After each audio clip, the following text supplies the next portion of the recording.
كل يوم تقولي هبدأ من بكرة، بكرة يجي نعيد نفس السيناريو تاني.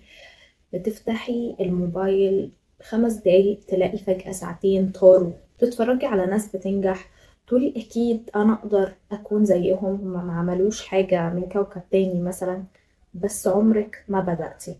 لو حسيت إن الكلام ده جاي عليك شوية لازم تكملي الفيديو. بصوا، كلنا عندنا أحلام وأهداف وحاجات كثيرة جدا نفسنا نعملها في حياتنا. كلنا نقدر نيجي بأفكار فعلا قادرة إن هي تغير مش مسار حياتنا احنا بس، مسار حياتنا أو حياة كل اللي حوالينا. لكن للأسف الشديد احنا ما بناخدش ستيب، ما بناخدش خطوة فعلية تقدر إن هي حتى تحطنا على بداية الطريق. النهاردة أنا جاية أشارككم بعض الخطوات اللي لو ما عملتوهاش ما تلوموش اي حد تاني انكم ما وصلتوش لاحلامكم دي الا فعلا نفسكم. لكن لازم نفهم ان في ناس احيانا بتكون اهدافها اكبر بكتير قوي وبعيدة جدا عن وضعها الحالي. يبقى دول بيعملوا حاجة واحدة بس، بيفضلوا مستمرين ويكملوا لحد ما يوصلوا للحاجة اللي هم عايزينها. لو انتوا فعلا عايزين خلاص توصلوا لأهدافكم، مش عايزين تضيعوا وقت تاني. أما لو انتوا هتقفلوا الفيديو ده وتروحوا تشوفوا فيديو تاني وتالت ورابع وخامس، يبقى انتوا كده مش هتاخدوا أي ستيب في حياتكم، لأنكم فعلا لو كنتوا عايزين تاخدوها كنتوا خدتوها من البداية. فلازم تعملوا اللي انتوا هتسمعوه دلوقتي، وإلا أحسن تقفلوا الفيديو لأن كده انتوا بتضيعوا وقتكم على الفاضي. خلينا نبدأ في الخطوات اللي أنا جاية أقولها لكم.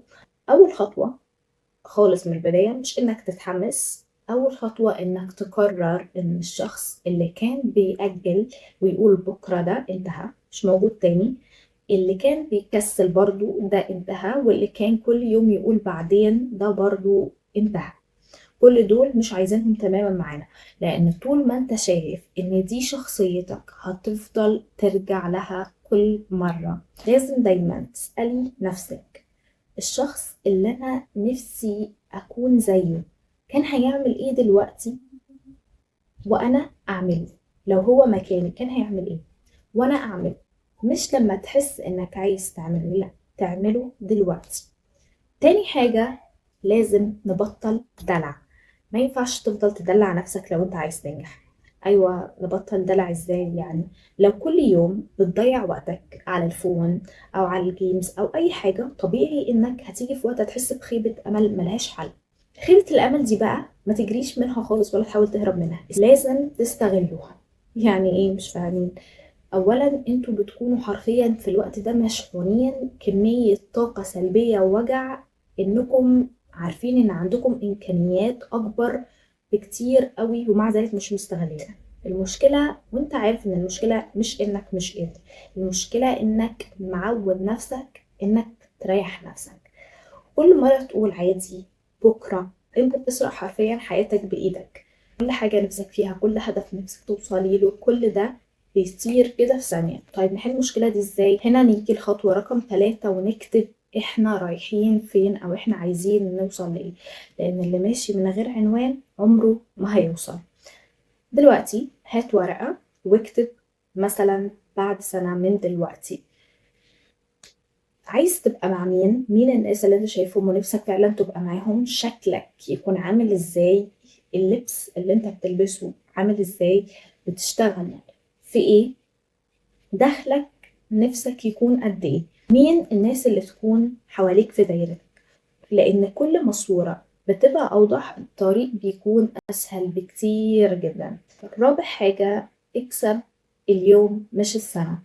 احنا لسه قايلين ان احنا عندنا طموحات والسنة الجاية هنعمل واحد اتنين وهنكون مع مين ودخلنا هيكون كام.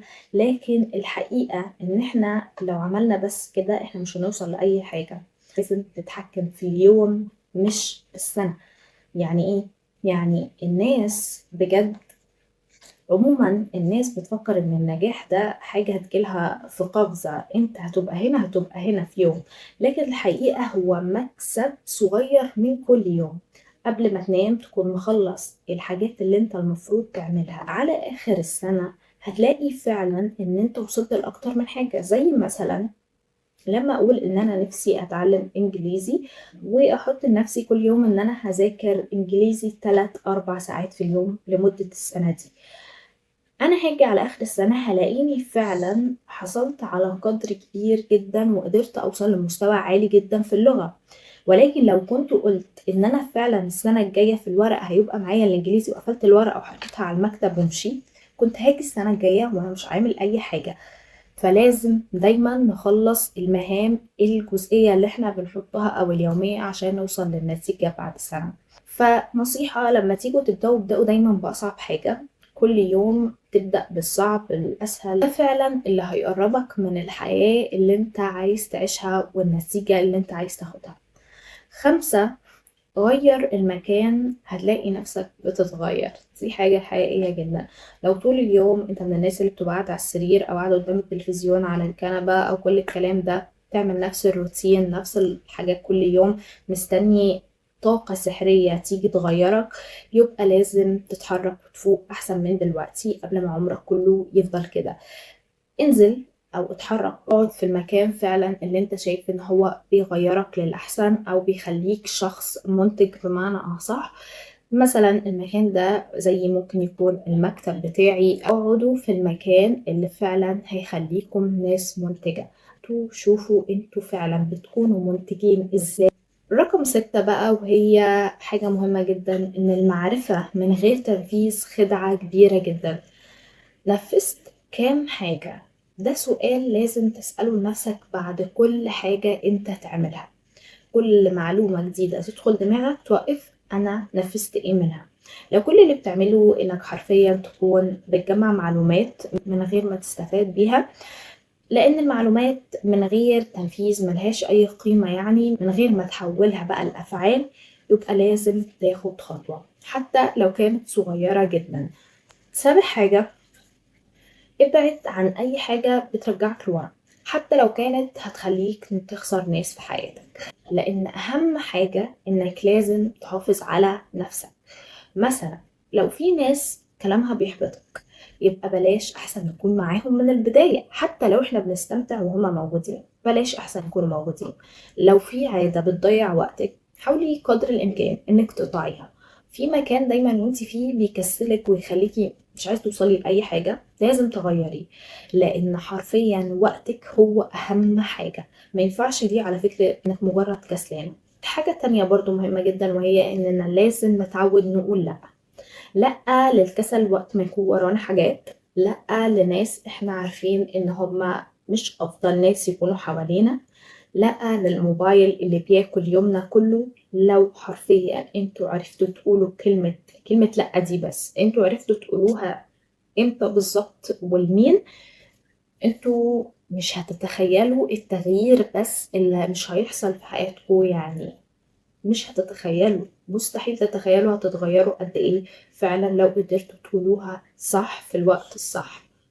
لا للأعذار اللي بتكون محفوظة، اللي هو لا أنا النهاردة عملت كذا فمش هعمل كذا. لا لأي حاجة ملهاش لازمة ولا بتنفعني في حياتي. حاجة أخيرة، عايزة أفكركم بحاجة مهمة، إن حياتكم مش هتتغير بفيديو ولا كتاب ولا دورة هتحضروها، ولكن حياتكم هتتغير بقرار. تاخدوا قرار وتصروا عليه حرفيا، بعدين بقى فيديو ممكن يشجعك، كتاب ممكن يحفزك، لكن أهم حاجة إنكم تتحركوا، تسعوا دايما في الحاجة اللي انتوا عايزين توصلوا لها. ابدأوا تنفذوا أول خطوة بس. الخطوة دي ما تكونش بكرة، تكون النهاردة، لأن بعد سنة من دلوقتي حرفيا انت يا إما هتشكر نفسك إنك بدأت دلوقتي، إما هتندم إن في سنة كاملة ضاعت وانت مستني ما عملتش أي حاجة. وأعتقد إن مفيش أكبر خسارة من إن واحد يكون بيضيع سنين من غير ما يكون بيعمل فعلا حاجة مفيدة تنفعه.